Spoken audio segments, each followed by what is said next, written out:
Good morning guys. So time check pa 6:43 din ang call time namo is 7 AM. And karon na namin sa Bunawan National High School o shout out. Then we're going to FS karon. And diretso daw ta si pag-abot nato dere. And diretso ta sa city. Tapos na diretso ata. Guys, sarado pa itong city.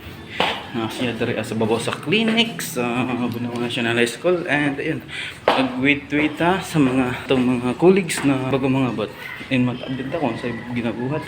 Sa magsugod ang flag ceremony, kaya kailangan tayong attend ng flag ceremony. And ayan, we check to it. Siguro tayo nag-ganap. Wala shirt para sa ito, mentors.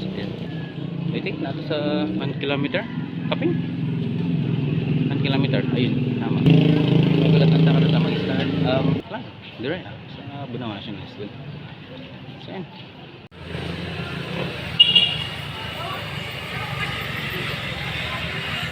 So, samtang nagulat-hulat dari sa itong mga colleagues. So far, wala pa juga nakita agad nga na abot dari. Lain pa na namang course. Nanay, abot na English, na napoy science, and natoy 1. Math. Warag number 1 siya. Kaso, wala mo nag-reply sa GC nato sa science. Samtang nagulat-hulat dari, kaya makita mo na dari ang tanan mga masalod. Kaya dari man ang entrance dapit sa clinic.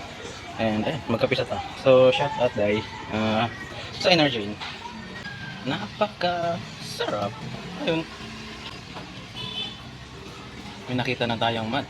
Si Ma'am Bahenteng. Hindi man ito kayo makaklaro o gano'n siguro. Ngayon. At saka na ako sa babaw. So maglisod sila kita sa kuha. Tamang tambay na nata siguro sa Pakaran. Diretso na ta siguro sa flag ceremony area. Pero kailangan mo magulat sa city na to.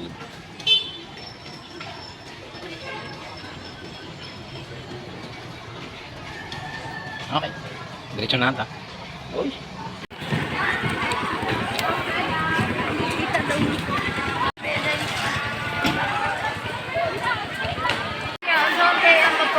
So, shout out dahil sa akong mga colleagues na ayun, wala naman kayo kay ako ra kay wala na uniform. Naka-uniform sila. And ang mga babae naka-uniform din sila, ako kay wala. I hope na napakay ko nakatambal na wala gyapon ka uniform ko.